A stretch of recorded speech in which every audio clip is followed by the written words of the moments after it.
రెండు కాదు. అనేకమైనటువంటి పచ్చి అసత్యాలను ఈ కొద్ది కాలంలోనే నారా చంద్రబాబు నాయుడు గారు చెప్పడం చూస్తే చాలామంది కొత్త వాళ్ళకి ఆశ్చర్యం వేస్తుంది. ఎందుకంటే మాలాంటి సీనియర్స్కి పెద్ద ఆశ్చర్యం కాదు. ఎందుకంటే ఆయన అబద్ధంలోనే పుడతాడు, అబద్ధంలోనే జీవిస్తాడు, అబద్ధంతోనే రాజ్యం వెళ్తాడు అనేది ఒక సత్యం, నగ్న సత్యం. అది ఒక విధంగా చెప్పాలంటే అది గిన్నీస్ బుక్ రికార్డు కూడా ఎక్కదగినటువంటి అంశం అనేది నేను ఈ సందర్భంగా చెప్పదలుచుకున్నా. నిన్నటి వరకు అమరావతికి 15,000 కోట్ల రూపాయలు వచ్చిందని డాంబికాలు పలికారు. వారి పత్రికలు కూడా డాంబికాలు పలికాయి. మొన్న ఢిల్లీ వెళ్ళి మాకేమి ఇవ్వలేదనేటువంటి మాట మాట్లాడారు. 15,000 గ్రాంట్ అని చెప్పారు.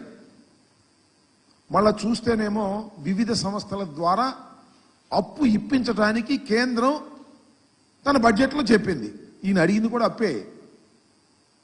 మాకు గ్రాంట్ ఇవ్వమని అడిగేటటువంటి ధైర్యం కానీ అలిగేటటువంటి సత్తా కానీ నారా చంద్రబాబు నాయుడు గారికి లేదనేది చాలా స్పష్టంగా అర్థమవుతుంది. అప్పు ఇప్పిస్తారట, ఈయన అప్పు తీసుకుంటాడట. ఆ అప్పు ద్వారా 15,000 కోట్ల రూపాయలు డిఫరెంట్ స్టేజెస్లో దాన్ని చేస్తారట అనేది ఒక దాన్ని మాయాజాలంగా చూపేసేటువంటి ప్రయత్నం చేశారు. దాంతోపాటు సరే ఇంకా హామీల సంగతి వస్తే నేనేం చెప్పాలి? ఇంకా ఏ మాటకు ఆ మాట ఒకటైతే ఒప్పుకోవాలి.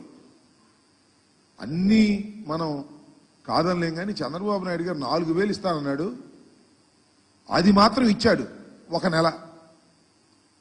నెక్స్ట్ మంత్ ఆ తర్వాత ఏం జరిగిద్దో మనం చెప్పలేం. ఇస్తాడు, కొంత దూరం పోయిన తర్వాత అనర్హులు చాలా మంది ఉన్నారు, జగన్మోహన్ రెడ్డి గారు అనర్హులకే ఇచ్చేశాడు, కాబట్టి అనర్హుల్ని ఏరివేస్తామని చెప్పేసి వాళ్ళని కొంతమందిని ఏరివేసినా ఆశ్చర్యపడవలసినటువంటి అవసరం లేదు అని ఈ సందర్భంగా నేను చెప్పదలుచుకున్నా. ఇంకా గ్యాస్ సిలిండర్ల పని, ఆ సూపర్ 6 పని నేనేం ప్రత్యేకంగా చెప్పాల్సిన అవసరం లేదు. అది ఆ రోజునే చెప్పాము. అది సూపర్ 6 కాదు, అది సూపర్ చీటింగ్ అని. అదే చీటింగ్కి వాళ్ళ చంద్రబాబు నాయుడు గారు మాట్లాడుతున్నాడు. మనం చాలా ఆశ్చర్యం, అసెంబ్లీలో మాట్లాడుతున్నాడు. మేము సూపర్ 6 అని అనేక హామీలు ఇచ్చాం. ఆ హామీలన్నీ చూస్తుంటే ఆ పైన స్క్రీన్ మీద అసెంబ్లీలో భయం వేస్తుంది అన్నాడు. మరి సంపద సృష్టించేటటువంటి యోధుడు, ఆర్థిక శాస్త్రంలో నిపుణుడు, ఎకనామిక్స్ చదివినటువంటి వ్యక్తి, ఆయన ఇచ్చేటప్పుడు భయం వేయలేదంట, అమలు చేసేటప్పుడు భయం వేస్తుందంట. ఇచ్చేటప్పుడేమో జగన్మోహన్ రెడ్డి గారి కన్నా ఎక్కువ ఇచ్చేయాలి, అది అవుద్దో కాదో తెలియకోకుండా ఇచ్చేసేయటం. ఇప్పుడేమో మాకు అవి చూస్తుంటే భయం వేస్తుంది అనేటువంటి మాట మాట్లాడతాం. ఎన్నికలకు ముందు ఇచ్చి మాట, ఎన్నికల తరువాత భయం వేస్తుంది. సోదరులారా, ప్రజలారా, మీరే ఆలోచించండి అని అంటున్నాడే ప్రజలు. ఆ ప్రజలకు నిన్ను చూస్తే రోతేస్తుందయ్యా.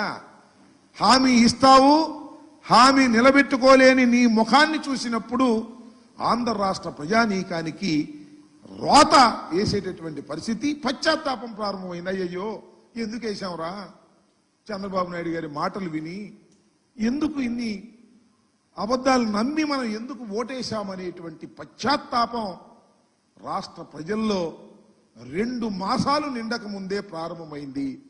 ఇది చరిత్రలో ఒక గొప్ప అంశమని ఈ సందర్భంగా నేను మనవి చేస్తున్నా. అసలు విషయానికి వస్తే ఈ భూముల రీసర్వే, సరే ల్యాండ్ టైటిలింగ్ యాక్ట్ దాన్ని పక్కన పెడదాం. ఆ ల్యాండ్ టైటిలింగ్ యాక్ట్ చాలా గందరగోళమైంది, దుర్మార్గమైంది, దాన్ని రద్దు చేస్తామన్నారు, రద్దు చేశారు.